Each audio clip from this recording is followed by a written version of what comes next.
주신 말씀 야고보서 5장 15절에서 18절 말씀입니다. 시작. 믿음의 기도는 병든 자를 구원하리니 주께서 그를 일으키시리라. 혹시 죄를 범하였을지라도 사하심을 받으리라. 그러므로 너희 죄를 서로 고백하며 병이 낫기를 위하여 서로 기도하라. 의인의 간구는 역사하는 힘이 큼이니라.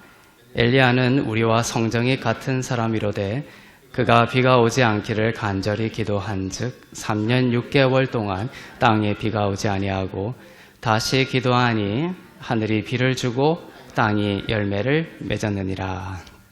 아멘. 네, 하나님께서 주시는 말씀은 여러분 가운데 큰 비가 있을 것이라는 것입니다. 지금은 가뭄과 기근의 때일지라도 하나님은 믿음의 백성들을 회복시키시고 살리시는 큰 비를 지금 준비하고 계십니다. 오늘 말씀을 들으시고 여러분의 영혼과 삶을 믿음 가운데 둔다면 하나님은 반드시 하늘로부터 오는 큰 부흥의 비를 주시고 땅이 열매를 맺게 하실 것입니다. 북이스라엘에 큰 가뭄이 일어나고 다시 큰 비가 온 땅을 덮었던 때가 있습니다. 이 사건에 대한 말씀을 통해서 하나님께서 우리 가운데 지금 큰 비를 준비하시며 우리들을 어떤 믿음의 길로 인도하시는지를 함께 깨닫기를 원합니다. 북이스라엘에서 가장 악한 왕이 있었습니다. 남북을 통틀어서 가장 악한 왕이 있었습니다. 누굽니까? 아합 왕입니다. 아내는 이방 땅에서 와서 아합 왕과 결혼한 이세벨이었죠.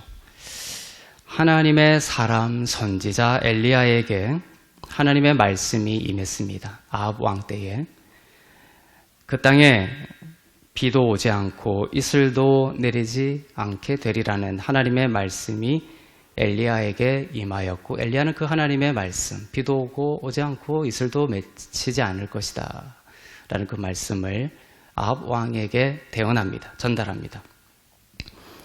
그 말씀을 보겠습니다. 열왕기상 17장 1절 말씀입니다.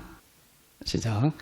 길앗에 우거하는 자 중에 디셉 사람 엘리야가 아합에게 말하되 내가 섬기는 이스라엘의 하나님 여호와께서 살아계심을 두고 맹세하노니 내 말이 없으면 수년 동안 비도 이슬도 있지 아니하리라 하니라.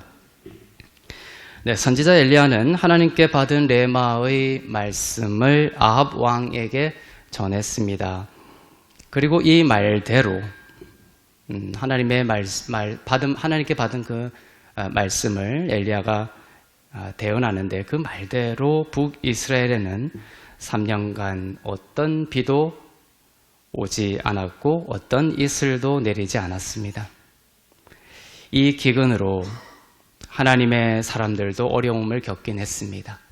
그 아합 왕과 그 이세벨, 그 아합 왕을 통해 이루어진 우상 숭배와 참 극한에 달했던 그 악한 시대에 대한 하나님의 어떤 심판의 모습이었죠.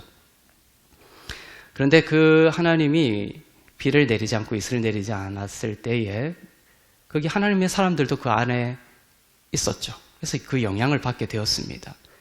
비가 오지 않고 이슬이 내리지 않으면 아합 왕만 우상 숭배하던 사람만 고통받는 것은 아니죠. 거기에 하나님의 사람들이 살고 있기 때문에 영향을 받고 있습니다. 엘리야도 그 아래에 있었습니다. 엘리야도 어려움을 겪었죠. 하지만 우리가 말씀을 통해 알 수 있는 것이 있습니다. 엘리야가 거하던 그 그릿 시내가도 이제 마르기 시작했고 마르기도 했고 사르밧 과부도 먹을 것이 없게 되었던 그러한 모습들을 보게 됩니다. 그러나 특징은 뭐냐 하면 하나님은 기근 가운데서도 하나님의 사람들을 지키시고 먹이시고 돌보셨다라는 것입니다. 그 기근 속에서도 엘리야에게는 하나님께서 까마귀를 통해서 떡과 고기를 먹이시고 사르밧 과부에게도 그 통의 가루와 병의 기름이 떨어지지 않는 은혜를 베푸셨습니다. 이 부분에서 눈길을 끄는 것은 엘리야가 비가 오지 않기를 간절히 기도했다라는 그 표현이나 모습이 전혀 없다라는 것입니다. 구약에 그런 구절이 없습니다. 지금 열왕기상 17장 1절을 방금 읽었는데 그게 보면 엘리야가 기도하는 모습이 구체적으로 나와 있지 않습니다. 눈을 씻고 봐도 없습니다. 엘리야에게 하나님의 말씀이 임하였고 엘리야는 그 말씀대로 대언하고 선포했습니다. 그리고 비와 이슬이 그 말씀에 순종했습니다. 비도 그쳤고 이슬도 그쳤습니다. 그런데 이 부분을 신약에서 어떻게 평가하고 있는지 그것을 보는 것은 복음적으로 큰 의미가 있습니다. 야고보서 5장 17절을 보겠습니다. 시작. 엘리야는 우리와 성정이 같은 사람이로되 그가 비가 오지 않기를 간절히 기도한즉 3년 6개월 동안 땅에 비가 오지 아니하고 엘리야는 우리와 다를 바 없는 사람이었습니다. 그런데 그가 비가 오지 않기를 간절히 기도한즉 3년 6개월 동안 땅에 비가 오지 않았습니다. 지금 구약에 표현되어 있는 것과 신약에서 그것을 인용하면서 표현하고 있는 것이 다르다라는 것을 여러분들이 알아야 됩니다. 성경은 단어 하나도 헛되이 기록되지 않았습니다. 구약에 어떤 구절이 있고 그것을 신약에서 인용할 때에도 그것이 변형이 되거나 바뀌게 됐을 때는 그러한 변형과 바뀜에 하나님의 특별한 의미가 있는 것이죠. 방금 우리가 읽은 엘리야 때 비가 오지 않는 그 모습에서도 마찬가지입니다. 신약인 야고보서에서는 어떻게 표현하고 있습니까? 엘리야가 비가 오지 않기를 어떻게 기도했다? 간절히 기도했다 라고 평가하고 있습니다. 그런데 비가 오지 않게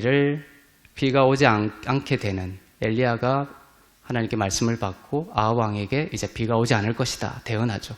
그런데 그 구절을 중심으로 앞뒤를 읽어보면 또 관련된 구절들을 읽어보면 엘리야가 간절히 기도한 부분이 없다라는 거예요. 그런데 신약에 와서는 그것을 어떻게 표현하고 있다? 간절히 기도했더니 비가 오지 않았다 이렇게 표현하고 있다는 것입니다. 뭔가 신비한 역전이 일어난 것을 알 수 있습니다. 엘리야 자신의 그 공로적인 부분을 삭제시켜 놓으시고 신약에서는 이것을 도리어 간절한 기도다라고 칭찬하고 있습니다. 이것은 예수님으로 인해 기도의 영역에 혁명적인 일이 일어났다는 것을 보여줍니다. 이제 3년이 지났습니다. 엘리야의 그 대언을 통해서 비가 오지 않고 이슬도 내리지 않고 3년이 지나고 이제 이스라엘 땅에 큰 비가 내리는 사건이 이제 일어납니다. 그런데 그 사이에 어떤 일이 일어납니다. 무슨 일이냐 하면 그 사이에 일어난 일이 갈멜산에서 선지자 엘리야가 우상 숭배 선지자들과 대결을 하여 여호와의 살아계심을 나타내는 사건이 있게 됩니다. 갈멜산에서 일어났던 사건이죠. 아합 왕 그 우상 숭배 쪽에서도 제단을 쌓고 그들의 신의 이름을 부르지만 아무 일도 일어나지 않습니다. 그런데 엘리야가 짐승의 번제물을 각을 떠서 올린 그 제단에는 하늘로부터 불이 내려와 엘리야가 펼쳐놓은 모든 제물을 다 태워버렸습니다. 삼켜버렸습니다. 하늘로부터 불이 내려와 엘리야가 쌓아놓은 그 번제물들을 심판한 것이죠. 그 부분을 보겠습니다. 열왕기상 18장 38절에서 39절 말씀입니다. 이에 여호와의 불이 내려서 번제물과 나무와 돌과 흙을 태우고 또 도랑의 물을 핫은지라. 모든 백성이 보고 엎드려 말하되 여호와 그는 하나님이시로다. 여호와 그는 하나님이시로다 하니.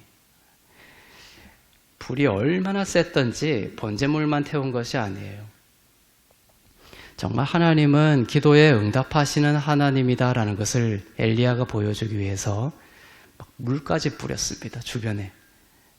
근데 우상 아왕이 그 바알 선지자들을 통해서 쌓았던 그러한 그 제단에는 아무런 응답이 없었지만 하나님은 엘리야의 기도에 응답하시어 불이 내려와서 번제물을 태우고 정말 인간이 더 어렵게 만들어 놓은 물까지, 또랑의 물까지 흔적도 없이, 돌까지도 다 태워버리고 흔적도 없이 다 삼켜버리는 그런 일이 일어난 것입니다. 이것을 보고 백성들은 여호와 하나님의 이름을 높이 부르게 되죠. 그는 하나님이시로다. 여호와 그는 하나님이시로다. 자, 이 번제물 사건이 중요하다는 것입니다. 기도의 의미 변화에 중간에 뭐가 들어있느냐? 바로 이 번제물 사건이 놓여 있다는 것입니다. 이 사건 다음에 큰 비가 내려오게 됩니다. 메마른 이스라엘의 땅 위에 그 비가 내려 생명을 줄 큰 비가 내려오게 됩니다. 어떤 사건 뒤에? 바로 이 번제물을 태우시는 장면 뒤에 큰 비가 있게 됩니다. 이 큰 비가 이제 내리기 전에 엘리야는 기도를 합니다. 그런데 여기서는 엘리야가 큰 비가 오기를 기도하는 모습을 구체적으로 구약에서 묘사하고 있습니다. 열왕기상 18장 42절에서 45절에 엘리야가 큰 비가 번제물을 태우는 사건이 일어나고 그 다음에 이어서 이제 큰 비가 일어나는데 그 큰 비가 오기를 이제 엘리야가 기도하는 모습이 구약에 기록이 되어 있다는 거죠. 갈멜산 위에서, 저도 이스라엘에 가서 갈멜산 위에서 엘리야가 기도했던 그 이스라엘 평야를 향해서 이제 기도하는 모습이, 그 기도하는 자리가 이렇게 표시가 되어 있습니다. 거기 방문하는 사람들은 마치 이 구절을 대로 꿇어 엎드려서 다리 사이에 얼굴을 쳐박고 그렇게 기도를 합니다. 저도 그렇게 했었습니다. 이 이제 엘리야가 큰 비가 오기를 얼마나 간절히 기도하고 있는 모습을 한번 보겠습니다. 42절부터 시작. 아합이 먹고 마시러 올라가니라. 엘리야가 갈멜산 꼭대기로 올라가서 땅에 꿇어 엎드려 그의 얼굴을 무릎 사이에 넣고 그의 사환에게 이르되 올라가 바다 쪽을 바라보라. 그가 올라가 바라보고 말하되 아무것도 없나이다. 이르되 7번까지 다시 하라. 7번째에 이르러서는 그가 말하되 바다에서 사람의 손만한 작은 구름이 일어나나이다.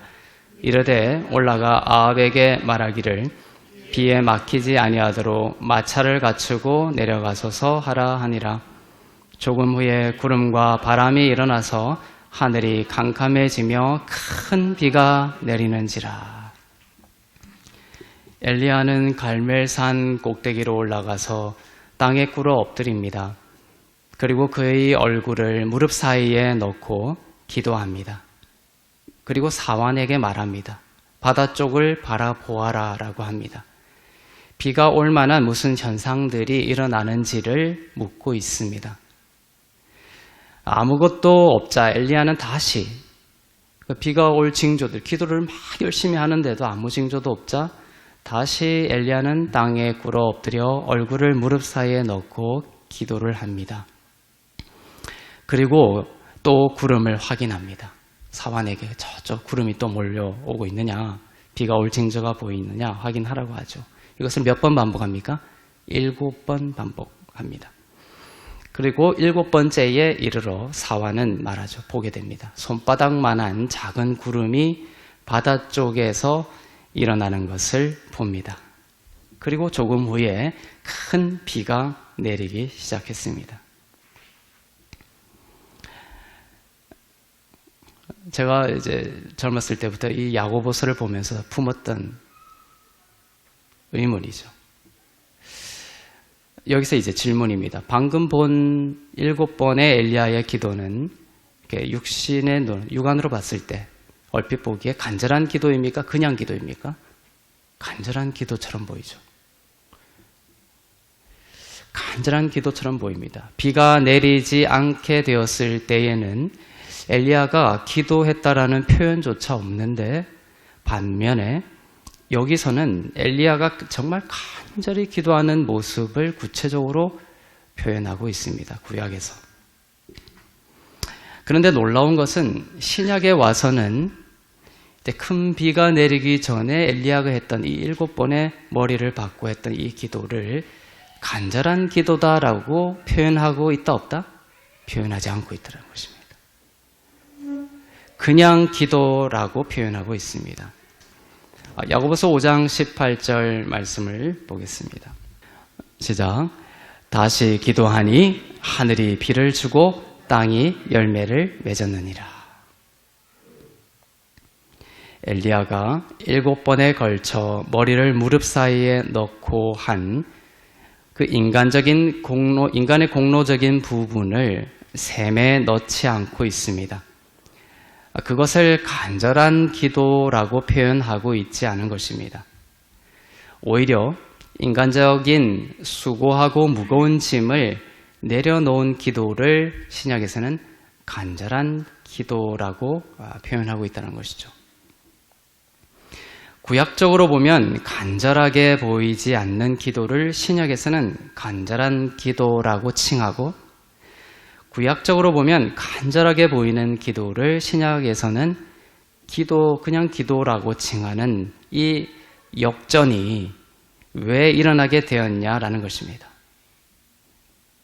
야고보서 5장 17절, 18절을 읽으면서 여러분 의문을 제기한 적이 있습니까? 왜 앞에는 간절한 기도다라고 하고 뒤에는 그냥 기도라고 했을까? 그리고 이것이 구약을 살펴보면 정말 기도라는 표현조차 되어 있지 않는 것은 간절한 기도라고 하고, 정말 머리를 박고 정말 애써서 했던 그 기도를 그냥 기도다라고 하고 있는가? 왜 이것이 이 역전 현상이 일어나게 되었느냐?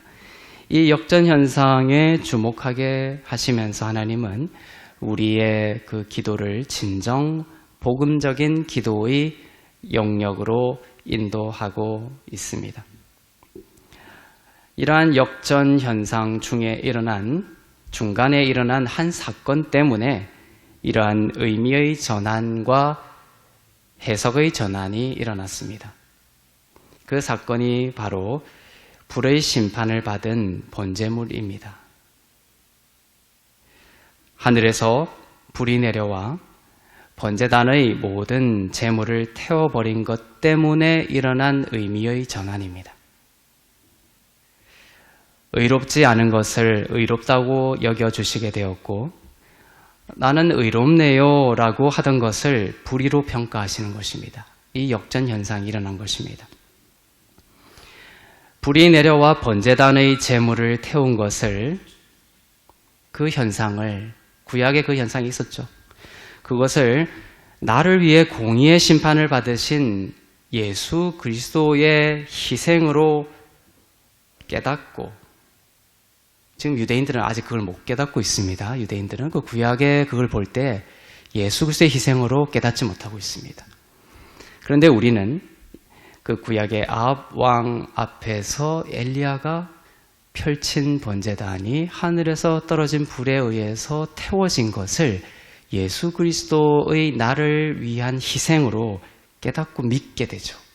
그렇게 믿는 자는 어떠한 의미의 전환, 바로 이 기도의 간절한 기도로 여겨지게 되는 의미의 전환을 누리게 된다는 것입니다. 짐승이라는 제물이 불에 태워진 것에 불과하다. 그것이 무슨 예수의 희생이냐? 그냥 인간이 올려놓은 번제물을 그냥 하나님이 응답하셔서 불이 내려와 태운 것에 불과하다라고 예수의 희생과 연결시키지 않는 그런 육신의 생각에 갇혀 있는 한 그 기도는 결코 이러한 의미의 전환을 경험하지 못하는 것입니다. 그러나 그 태워진 제물이 나를 대신하여 하늘의 심판을 받으신 예수 그리스도이시며 그분의 태워지심으로 인해 나의 모든 죄가 사함을 받고 믿음으로 의로운 자가 되었다라는 이 진리를 우리가 믿을 때 여러분의 공로는 잊혀지고 오직 예수 그리스도의 공로를 힘입어 여러분의 기도는 간절한 기도로 하나님께 받아들여지게 된다는 것입니다. 간절한 기도를 드리는 것이 우리의 마음입니다. 우리의 갈망입니다. 그러나 그것이 엄청난 시간을 들여서 꿇어 엎드려서 머리를 쳐박고 그렇게 인간적인 모습으로 애를 쓴다고 그것이 하나님께 간절한 기도가 아니라는 것입니다. 신약적으로는. 진짜 하나님께서 크게 응답하시고 큰 비를 내시는 간절한 기도는 예수 그리스도의 그 희생을 바라보는 기도라는 것입니다. 엘리야의 그 처음 기도와 나중 기도는 무엇으로 수렴되고 있느냐? 불의 심판을 받으신 예수 그리스도의 십자가로 수렴되고 있습니다. 복음적으로 우리에게 필요한 기도이고 큰 비를 준비하는 진정으로 우리에게 필요한 간절한 기도라는 것이죠. 시간을 들이지 말라는 것이 아닙니다. 우리는 늘 주님과 동행해야 하고 주님과 늘 항상 기도해야 합니다. 그런데 그 기도가 우리의 어떤 애씀이나 노력으로 하나님께 드리는 그러한 인간적인 공로를 기초로 한 기도여서는 안 된다는 것이죠. 하나님 우리에게 진정 바라시는 간절한 기도는 무엇인가? 그렇죠? 복음적으로 성도들이 큰 비를 준비하는 기도. 하나님이 우리에게 큰 비를 준비하고 있습니다. 그리고 우리에게 기도를 요청하고 계십니다. 그리고 그 기도는 간절한 기도가 되기를 원하십니다. 그런데 그 간절한 기도는 어떤 기도냐? 그렇죠? 그것은 바로 태워지신 번제물이신 그 예수 그리스도를 우리가 믿음으로 의지하는 그 간절한 기도 가운데 우리에게 큰 비가 내릴 것이란 것입니다. 바로 성도들이 큰 비를 준비하는 기도는 믿음의 기도이고 의인의 기도입니다. 지금 야고보서 5장에서 엘리야의 그 구약의 사건을 가져오면서 간절한 기도 그리고 그냥 기도 이렇게 표현했죠. 그리고 그 앞에 두 구절이 뭡니까? 기도에 대한 것을 말씀하고 있어요. 그리고 그 기도에 대한 말씀을 하시면서 우리에게 필요한 기도가 무엇인지를 말씀하고 계시면서 사례로 든 것이 엘리야의 사건입니다. 그리고 그 엘리야의 사건이 이상하게도 역전 현상이 일어난 것이에요. 그러니까 이제는 구약과 다른 기도를 우리에게 요청하고 계신 것입니다. 그것이 바로 야고보서 5장 15절부터 16절에 나와 있는 기도이죠. 엘리야의 기도를 예시하면서 바로 믿음의 기도와 의인의 기도를 하나님은 성도들에게 요청하고 있는 것입니다. 야고보서 5장 15절부터 16절 말씀을 보겠습니다. 시작. 믿음의 기도는 병든 자를 구원하리니 주께서 그를 일으키시리라. 혹시 죄를 범하였을지라도 사하심을 받으리라. 그러므로 너희 죄를 서로 고백하며 병이 낫기를 위하여 서로 기도하라. 의인의 강구는 역사는 힘이 큼이니라. 두 가지입니다. 하나는 믿음의 기도이고 또 의인의 기도가 나옵니다. 믿음의 기도, 의인의 기도. 이것이 중요합니다. 한 문장으로 표현하면 믿음으로 의롭게 여겨졌다라는 그 은혜와 진리로 하는 기도를 말합니다. 불심판을 당하신 예수 그리스도로 인해 성도들은 이제 그 행위가 아닌 믿음으로 우리의 행위가 아닌 예수님이 하신 그 공로를 믿는 믿음으로 죄에서 벗어나 의롭게 여겨지게 되었습니다. 바로 믿음으로 의롭게 여겨졌다라는 이 믿음의 기도와 의인의 기도로 하나님께 간구할 때 그 기도는 메마른 여러분의 삶에 큰 비가 내리게 하고 생명을 잉태하는 기도가 될 것입니다. 15절에 보면 병든 자가 낫는 것과 죄를 사함받는 것이 연결되어 있다는 것을 볼 수 있습니다. 아담이 타락하기 전에는 이 땅에 죽음도 없었고 질병도 없었습니다. 그러나 아담이 타락하면서 인간은 죽게 되었고 질병도 들어오게 되었습니다. 예수님은 십자가의 능력으로 믿는 우리들에게 죄사함과 의롭게 하심을 선물로 주셨고 우리를 어디로부터 해방하셨습니까? 사망과 죽음과 그 질병으로부터 해방될 수 있는 은혜를 베푸셨습니다. 내 모든 죄가 용서함을 받았다는 것을 믿고 기도할 때 병든 자에게 치유가 임할 것입니다. 이 병은 육의 병뿐만 아니라 마음의 병까지도 포함합니다. 우리의 삶을 지옥처럼 만드는 마음의 병이 구원을 받고 치유되는 길이 바로 이 죄사함, 용서와 관련이 있다는 것을 다시금 깨닫게 해주고 있습니다. 예수를 믿고 내 죄가 사함받았고 의로운 자가 되었다라는 것을 고백할 때에 치유와 회복이 일어납니다. 그렇게 나를 용서하고 또한 다른 이를 용서할수록 더 큰 회복이 임하게 되는 것입니다. 나를 용서하지 않고 다른 이에게 묶여 있으면 육과 마음의 창조적 질서가 무너지는 것입니다. 16절에 보면 너희 죄를 서로 고백하며 병이 낫기를 위하여 서로 기도하라. 의인의 강구는 역사하는 힘이 크다 이렇게 말씀하고 있습니다. 이것은 죄 고백 지상주의를 말하는 것이 아닙니다. 병이 낫기를 위하여 기도하기 위해서 서로 죄를 막 고백해야 되네? 이렇게 죄 고백 지상주의로 나가라는 말씀이 아닙니다. 이것을 껍질로 우리가 많은 곳에서 받아들여서 사람을 무리 가운데 세워놓고 죄를 다 공개적으로 토설하게 하는 식의 방법을 쓰는 곳이 제법 많습니다. 그러나 이것은 아주 위험할 수 있고 복음적이지 않을 수 있습니다. 방금 읽은 이 말씀의 본질은 뭐냐면 우리 마음속에 있는 정죄의식을 말하는 것입니다. 정죄의식에 갇혀있는 자를 더 이상 예수의 피로 너는 정죄함이 없다라는 데에서 정죄함이 없다라는 그 진리로 인도하여 해방시키기 위해서 주시는 말씀이에요. 우리가 죄를 지으면 우리 마음속에는 무엇이 자라게 되냐면 죄의식과 정죄의식이 생깁니다. 우리는 죄와 상관없는 자이지만 영광의 몸을 입기 전에 우리의 육신의 특징이 뭐냐면 죄를 지으면 우리 안에 죄의식과 정죄의식이 뿌리를 내리게 된다는 것이죠. 그리고 그 죄의식과 정죄의식이 그냥 있지 않고 우리에게 마음의 병, 영혼의 병, 육신의 병을 초래하게 된다는 것입니다. 죄는 우리 영혼과 마음에 죄의식을 심어주고 정죄의식을 자라게 합니다.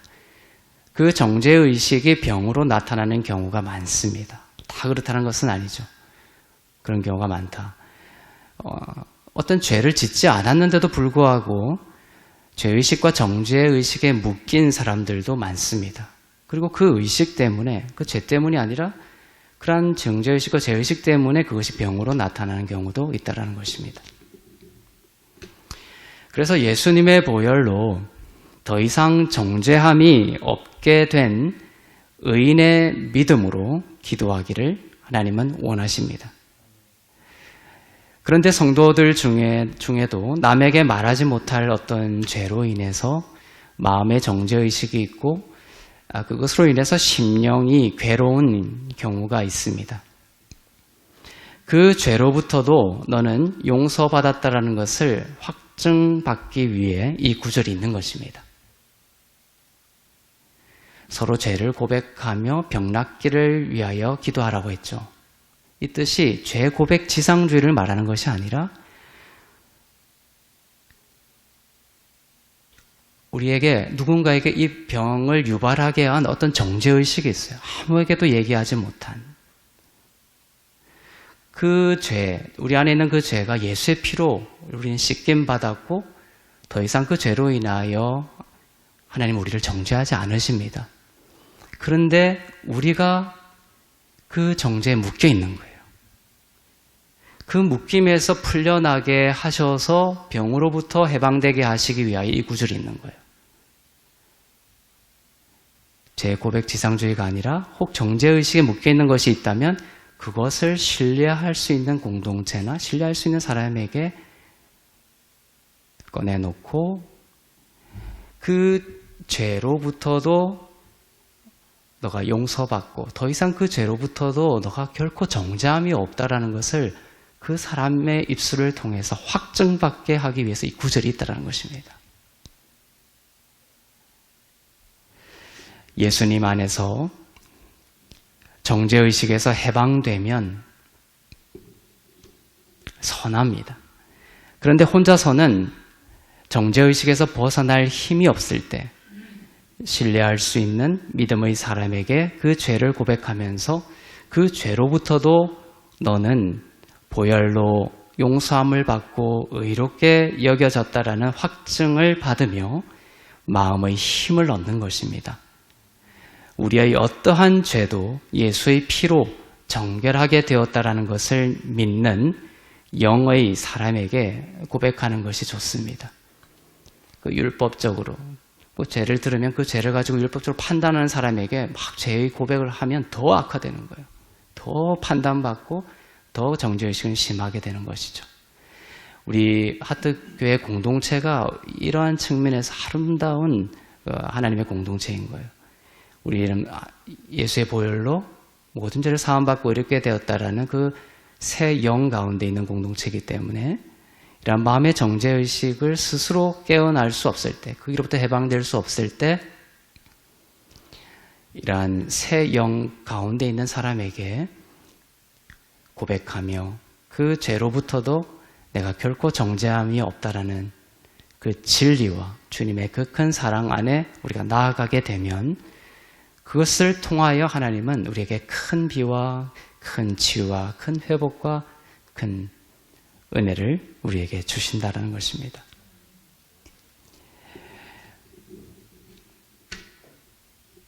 우리의 영혼이 자유롭게 됩니다. 그 사람의 영혼과 마음이 죄의식과 정죄의식의 그 묶임으로부터 풀려나게 됩니다. 계속 나를 죽이려고 쫓아오는 사냥꾼의 올무에서 벗어난 새같이 자유롭게 되고 질병이 떠나가게 되는 것입니다. 어떤 선교사님이 계셨어요. 선교지에서 돌아왔는데 큰 병이 있었습니다. 근데 아무리 기도해도 그 병이 낫지를 않는 거예요. 근데 나중에 그 선교사 너무너무나 아름답고 훌륭한 분이셨어요.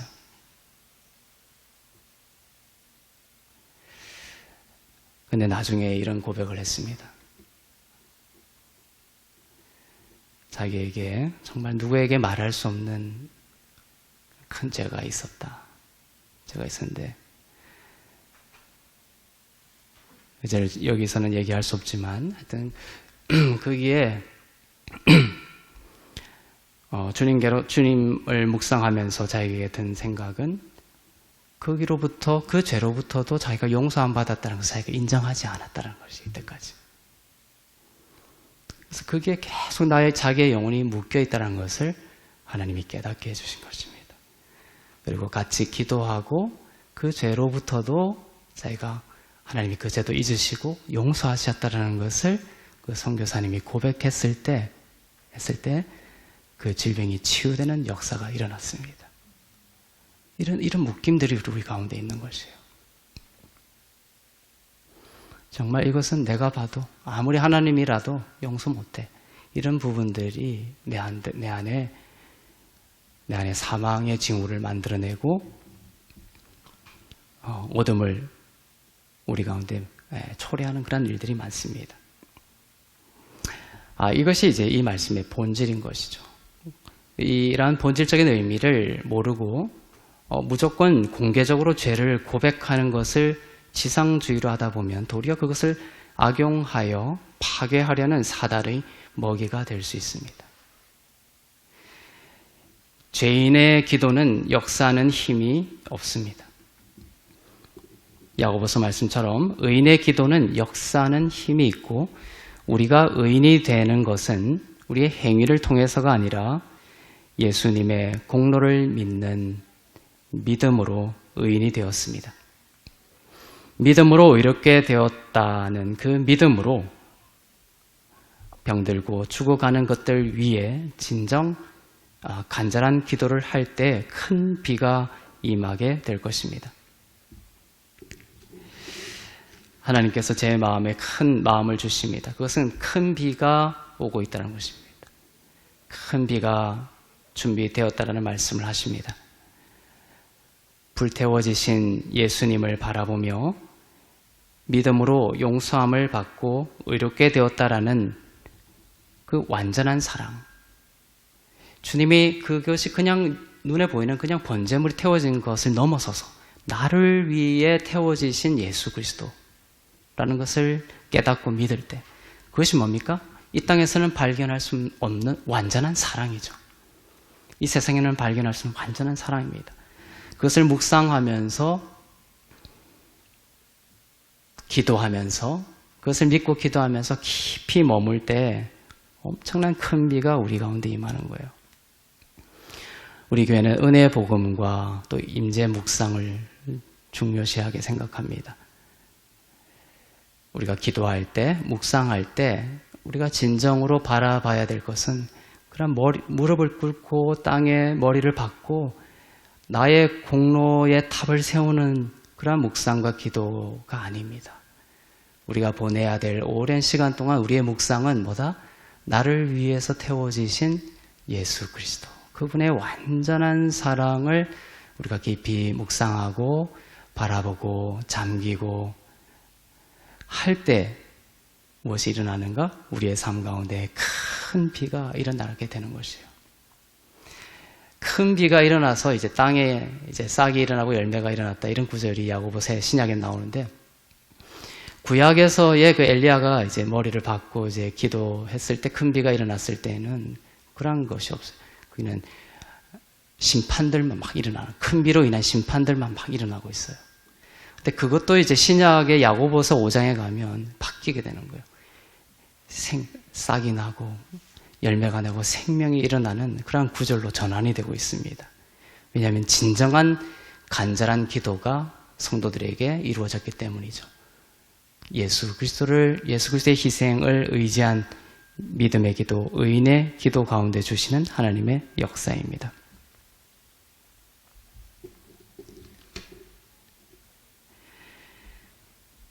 불태워지신 예수님을 바라보며 믿음으로 용서함을 받고 의롭게 되었다라는 완전한 사랑 가운데 기도하며 사실 수 있기를 바랍니다. 여러분이 용서하지 못함으로 인해 사망에 묶여 고통받고 있는 자를 용서로 풀어주십시오. 그리고 여러분도 마음에 묶인 분노와 용서하지 못함과 복수의 마음을 내려놓고 무엇을 준비하라고 명하십니까? 큰 비를 준비하라고 하십니다. 큰 비가 올 것입니다. 그래서 야고보서 5장 18절에 이렇게 기도하고 있죠. 이것도 어떤 의미의 전환입니다. 엘리야가 했던 그 기도로 큰 비가 오고 그 다음에 아합 왕을 심판하는 것들이 막 일어나요. 그것이 구약의 기록인데 이제 신약에 와서는 진짜 간절한 기도를 말씀하고 큰 비가 오고 큰 비가 온 뒤에 뭐가 일어나는지를 말씀하고 있습니다. 야고보서 5장 18절에 보면 이렇게 얘기하고 있습니다. 다시 기도하니 하늘이 비를 주고 땅이 열매를 맺었느니라. 성령의 큰 비가 오고 땅은 열매를 맺을 것입니다. 여러분의 마음과 여러분의 삶에 이 땅에 많은 열매가 맺히는 천국이 이루어지는 은혜가 믿음으로 이롭게 되었다는 진리 안에서 기도하며 살아가는 여러분 가운데 충만하기를 주님의 이름으로 축원합니다. 기도하겠습니다.